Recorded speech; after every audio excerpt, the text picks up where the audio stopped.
Et bonsoir Jeanne Daudet, bonsoir Jean-Marie Guénois, vous êtes à Rome pour BFM TV, accompagné d'un invité de marque, le cardinal Jean-Pierre Vesco, archevêque d'Alger. Bonsoir, merci d'être avec nous ce soir dans Newsbox sur BFM TV.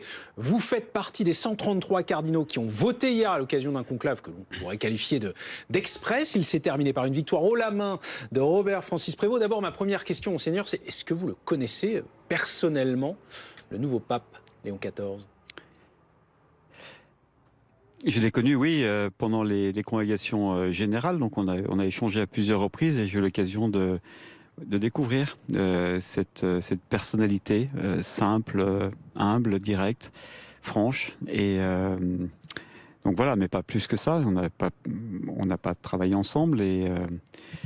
Mais puis aussi, depuis son élection, on a déjà eu un ou deux échanges. Jean-Paul Vesco, vous qui m'aviez confié juste avant d'entrer en conclave, on s'était appelé juste avant, vous m'aviez confié être dans une grande sérénité et que finalement le consensus allait se dégager assez vite.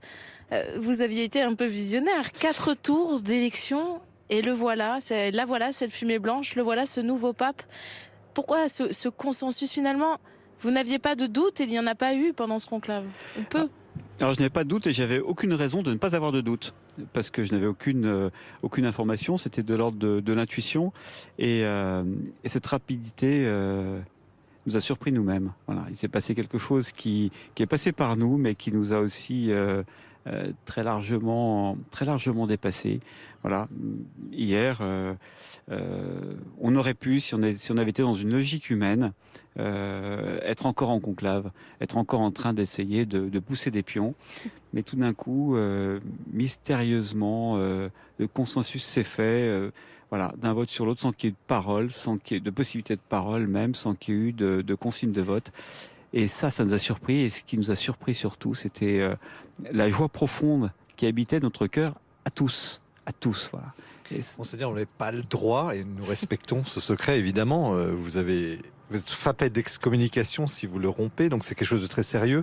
Tout de même, une élection aussi rapide, est-ce que vous pouvez dire ou pas si son nom est venu dès le premier soir et que les choses se sont déroulées très rapidement par conséquent, parce que c'est un temps record tout de même par rapport aux précédentes élections? Alors c'est pas un temps record par rapport à Benoît XVI. À Benoît XVI, ni même je crois à François. Enfin, je suis pas un expert. Il avait fait un tour de moins. Un tour de moins. Voilà, un tour de moins. Mais en fait, la diversité s'est bien exprimée pourtant. Au premier vote, et le premier vote sert à ça, donc ça c'est pas trahir un secret que d'imaginer que en fait pendant les congrégations tous les cardinaux s'expriment, donc on entend une grande diversité de candidats possibles aussi, hein. C'était un jeu extrêmement ouvert. Il y avait beaucoup il n'y avait pas un qui sortait véritablement du lot à la fin des congrégations, et puis donc elle s'est exprimée. Et puis le lendemain, effectivement, très rapidement, il y a eu évidemment un resserrement. Enfin, c'était normal, ça. Et après, ce mystère, sentir que ça y est, quoi, tout le monde se rallie au même. Et depuis, le nouveau pape a fait son apparition. On l'a vu sur le balcon de la place Saint-Pierre d'abord. Ensuite, cette première homélie. Et juste avant, je voudrais qu'on revienne juste après le conclave. Vous êtes avec lui, vous parlez, vous dînez ensemble tous à Sainte-Marthe. Qu'est-ce qui se passe à ce moment-là? Qu'est-ce que vous dites? Vous êtes approché de lui, vous avez discuté avec lui. Qu'est-ce qu'on dit au tout nouveau pape qui était encore un frère cardinal quelques heures auparavant? Ça, c'est vraiment la magie du conclave. Un conclave, on dit qu'on célèbre un conclave, donc c'est extrêmement ritualisé. Ça pourrait paraître un rituel lourd, un peu ancien, et en fait, ça allège les cœurs. Et tous ces rites ont un sens. Et il y a un moment effectivement un peu magique, qui est le moment où tout d'un coup, son nom sort et sort et sort. On voit que cet homme, il sait que ça va être lui. Il est avec nous, il est en rouge dans la chapelle Sixtine. Et puis, voilà, il est élu, il accepte son élection, il dit son nom. Et puis il sort par une petite porte, et un quart d'heure après, il revient en blanc et habillé en pape, et ça y est, quoi. Et c'est fait.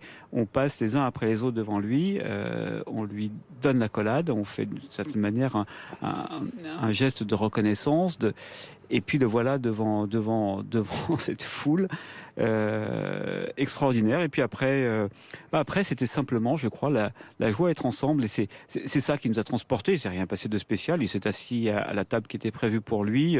Certains cardinaux se sont assis avec lui tout simplement. C'était pas les plus anciens, les plus gradés, peu importe. À midi aussi, il était là aussi avec nous et on a pu discuter, il est resté longtemps. Monseigneur, cette évidence qui s'est imposée, est-ce qu'elle est l'œuvre d'un consensus humain ou est-ce qu'il y a une intervention divine dans cette élection, ce que dit l'Église catholique? Dans ma conviction profonde, c'était que nous avions à trouver, à découvrir celui qui avait déjà été choisi. Voilà. Et plusieurs auraient pu l'être.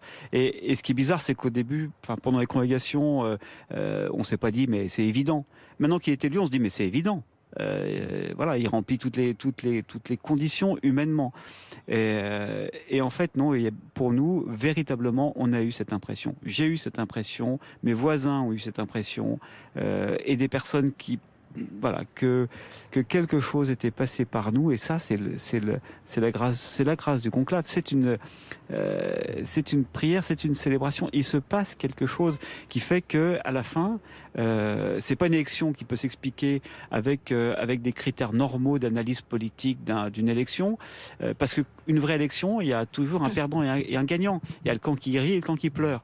Et là, le soir, dont on parlait, tout le monde avait, tout le collège des cardinaux avait gagné, quoi, et avait cette espèce de joie au cœur.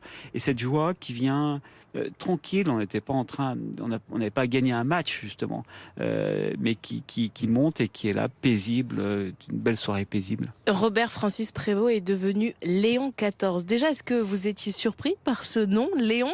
Et surtout, qu'est-ce que vous attendez maintenant pour l'Église de ce tout nouveau pape?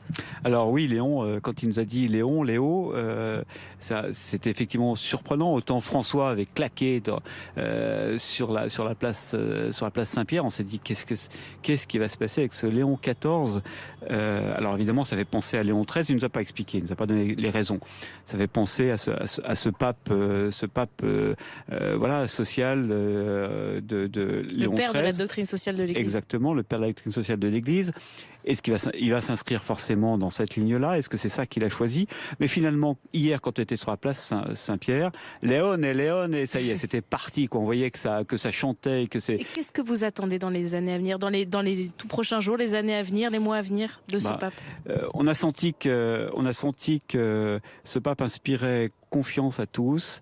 On sait, il a une expérience qui fait qu'il est de deux continents et de tous les continents, parce qu'il a son expérience de super religieux qui fait qu'il a visité le monde entier en visitant ses frères augustins, c'est-à-dire à partir de la base, en les visitant là où ils sont, dans les quartiers, avec les voisins. Donc il a tout ça en lui.